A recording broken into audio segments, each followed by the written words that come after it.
The 1971 Dodge Challenger is a classic American muscle car with a significant place in automotive history.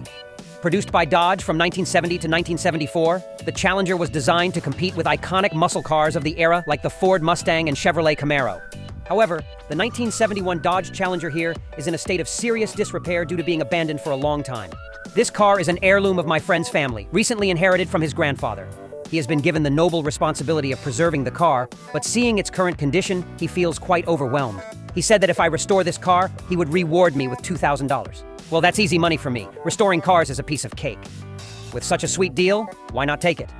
I accepted the challenge, and the first thing I needed to do was to thoroughly inspect the current condition of the car. The car's paint has faded, and there are many stains, with dust covering the entire surface. The original yellow paint is still visible but has faded and oxidized. The body has some scratches, rust, and some corroded spots, especially at the corners and edges of the hood. The metal details are also affected by time and weather, causing rust. The headlights and taillights seem intact, but are covered with a thick layer of dust.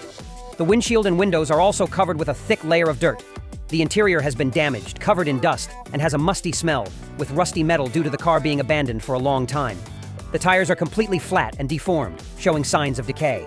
The cracks and tears on the tire surfaces indicate that the tires are damaged and cannot be reused. The odometer shows that the car has traveled 19,208 miles. The dashboard is dull and dusty. The protective glass is also slightly scratched. The mileage displayed is 19,208 miles, indicating that the car might not have been used much before it was abandoned. Opening the hood, I saw that the current engine was covered in dirt and showed signs of rust.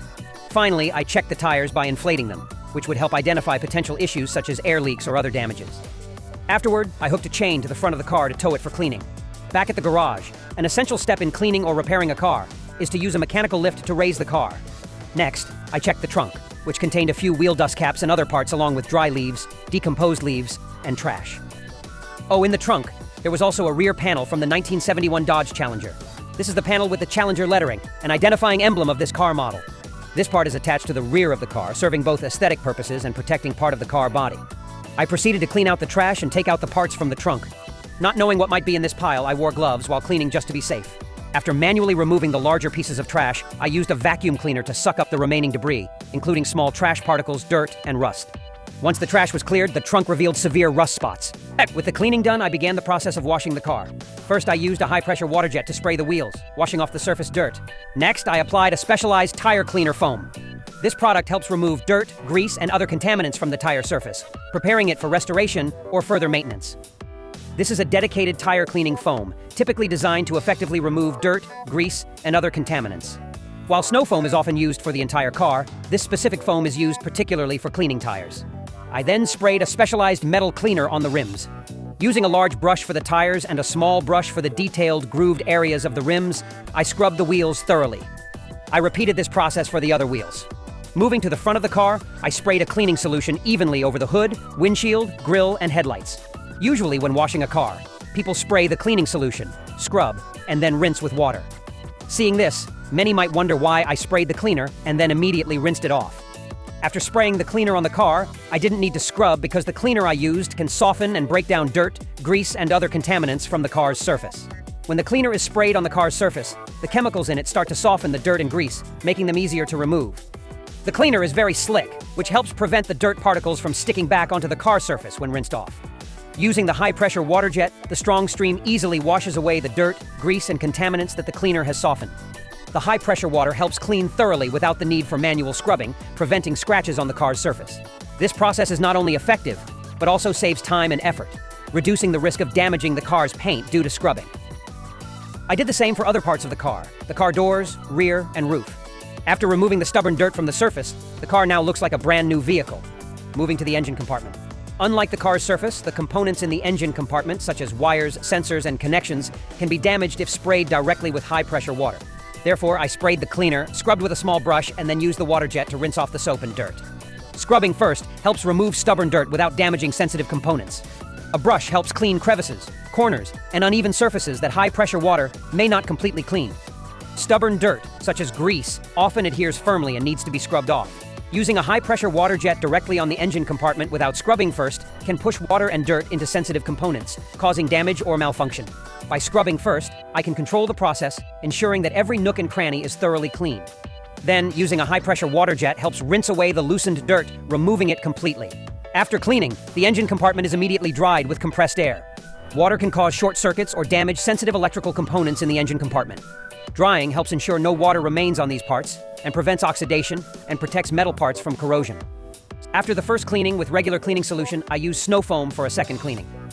Using a regular cleaning solution removes coarse dirt, grease, and stubborn stains from the car's surface.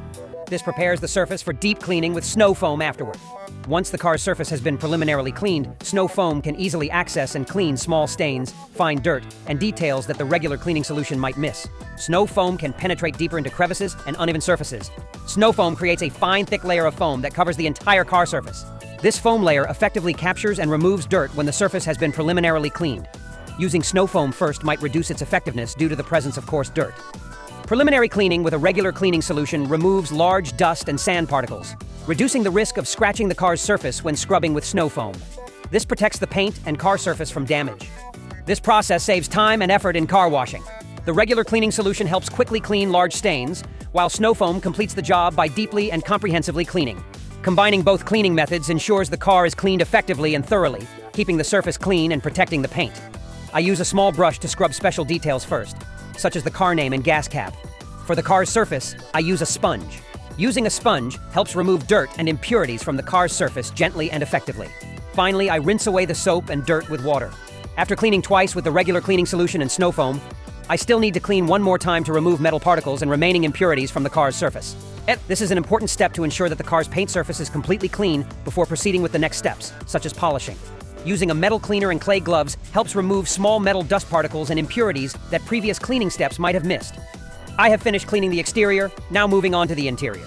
First, I remove the air fan, which is responsible for bringing air into the car's cabin. The air filter is severely rusted. Next, I inspect and remove the seats. The seats and floor are severely degraded. The seats are damaged, rotted, and rusted. The floor is also heavily affected, with the carpet completely rotted and many rust spots. This will require a lot of restoration work to bring the car's interior back to its original condition. After removing them, I vacuum the car floor. After vacuuming all the dust and cleaning up the trash on the floor, I realize the floor's damage is even more serious. The floor is completely rusted and has many large holes, no longer durable enough for use. The metal sheets of the car floor are almost entirely corroded. I use a metal cutter to remove the completely damaged metal parts. Next, with the seats removed, the first step in cleaning them is to blow off the surface dust. I clean the rust underneath, spray a specialized cleaning solution, scrub and wipe with a soft cloth. Then I climb back into the car and clean the steering wheel, spray a cleaning solution, scrub while applying hot steam, and wipe with a soft cloth. For the steering wheel, I clean it twice. After that, I clean the dashboard, inside the car doors, and the interior side of the windshield. The interior has been thoroughly cleaned, and I reinstall the rear backrest, rear seats, and front seats. At this point, I notice there is still a rust spot on the car's surface. So, I use a small scraper with a metal blade to scrape off the old adhesive and rust on the car's surface. This tool helps remove stubborn stains without damaging the paint underneath. This is an important step to prepare the surface before performing other restoration tasks. I scrape and clean with steam, then polish the scraped part. Then, I polish the entire car surface using a polishing machine with a polishing pad. After cleaning the car, the paint surface usually still has small imperfections like scratches, stains, or unevenness.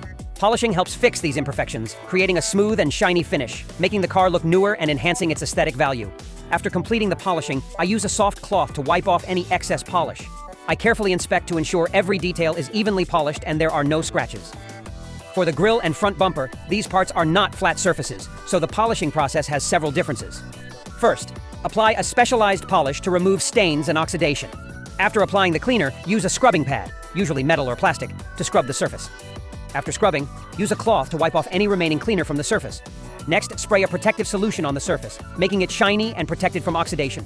Finally, wipe the surface again to ensure no residue is left, and the surface becomes as shiny as new. The car, initially covered in thick dust and rust, has been transformed into a brand new, shiny vehicle, bringing it back to its prime condition. I have completed the challenge and call my friend to inspect the results. He is shocked beyond words.